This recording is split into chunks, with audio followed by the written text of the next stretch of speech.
Alrighty, so I haven't built a RC kit in quite a while, so I'm going to actually follow the instructions step by step, and the first step is the turnbuckle assembly, which we need bag A, the screw bag, and we need to grab our ball bag.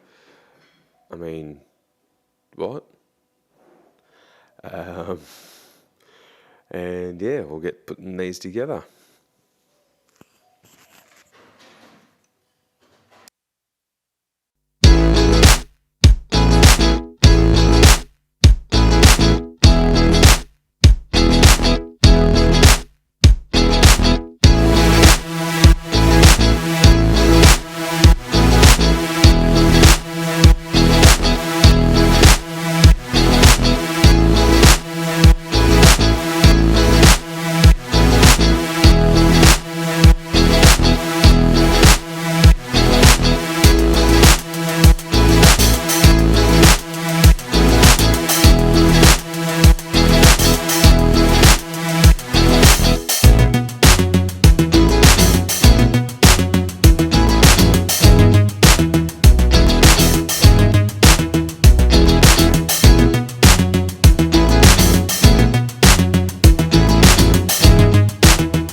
Okay guys, apologies about that. I didn't realise the camera had a timer on it and it stopped recording after 20 minutes of work. Those turnbuckles did take a lot longer than I expected, so but they did go together quite well. I've used the vise to actually press the ball studs in, and very surprising for the kit. They actually go in really nicely.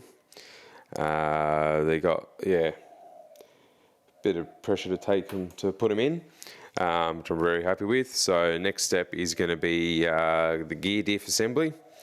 So as I mentioned before, it is all plastic, so I just need bag B in the bearing bag now, and we'll get that one started.